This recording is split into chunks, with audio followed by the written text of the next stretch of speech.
Dalam nama Bapa dan Putra dan Roh Kudus. Amin.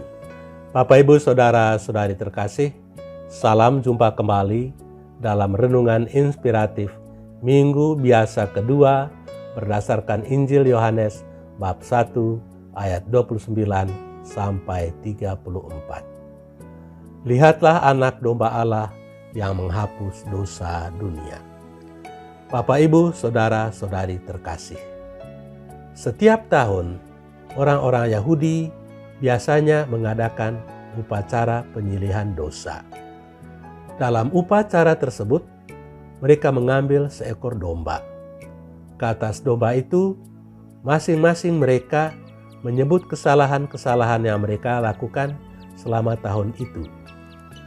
Dengan menyebut dosa-dosa mereka di atas domba itu, mereka percaya bahwa domba itu akan memikul semua kesalahan yang telah mereka perbuat selama tahun tersebut.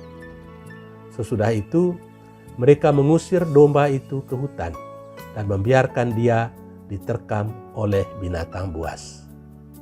Domba itu sepertinya memikul dosa-dosa orang Yahudi dan mengorbankan hidupnya untuk melunasi dosa-dosa mereka. Ketika dalam Injil hari ini Yesus disebut sebagai anak domba Allah, maka ungkapan itu berarti bahwa seperti domba dalam korban silih orang-orang Yahudi itu, Yesus juga memikul dosa-dosa manusia sampai dia mati di kayu salib. Itulah sebabnya Yesus disebut sebagai anak domba Allah. Bapak, Ibu, Saudara-saudari terkasih, pada hari Minggu kedua masa biasa ini, penginjil Yohanes menceritakan kepada kita pertemuan antara Yohanes Pembaptis dan Yesus di Sungai Yordan. Orang yang menceritakan kisah ini adalah Yohanes. Sebagaimana kita ketahui bahwa sebelum menjadi murid Yesus, Yohanes yang juga adalah penulis Injil keempat merupakan murid dari Yohanes Pembaptis bersama saudaranya Yakobus. Bersama Simon dan Andreas, mereka adalah nelayan-nelayan yang berasal dari Galilea. Yohanes Pembaptis melihat Yesus tampil ke depan dan diilhami oleh Roh Kudus Allah.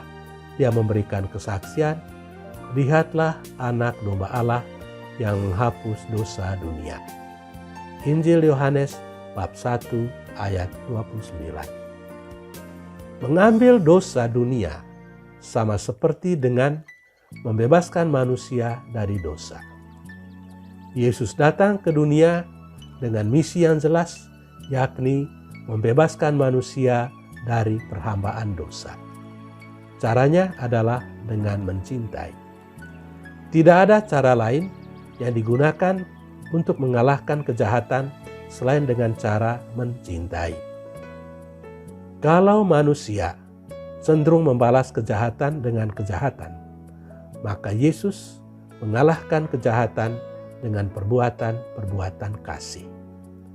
Yesus menyadari bahwa semua upaya untuk membalas kejahatan dengan kejahatan atau dengan membalas dendam akan menghasilkan kejahatan baru, sehingga manusia sulit keluar dari lingkaran kejahatan itu.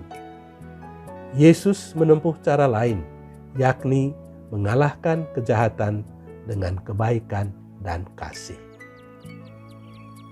Saudara-saudari terkasih, di dalam kesaksian Yohanes Pembaptis tersebut, Yesus mendapat ciri baru, yakni sebagai hamba Yahwe.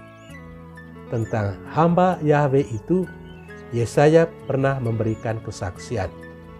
Tetapi sesungguhnya penyakit kitalah yang ditanggungnya dan kesengsaraan kitalah yang dipikulnya. Padahal kita mengira dia kena tulah, dipukul dan ditindas Allah. Yesaya bab 53 ayat 4. Sebagai hamba Allah, Yesus telah mengalami penderitaan yang luar biasa hingga mati di kayu salib. Dia adalah domba Paskah yang kemudian disembelih demi menebus dosa manusia.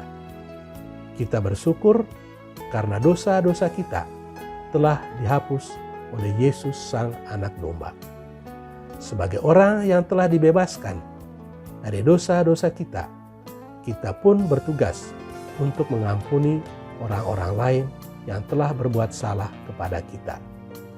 Karena seturut doa Bapa kami, dosa kita bisa diampuni hanya kalau kita mengampuni orang yang bersalah kepada kita.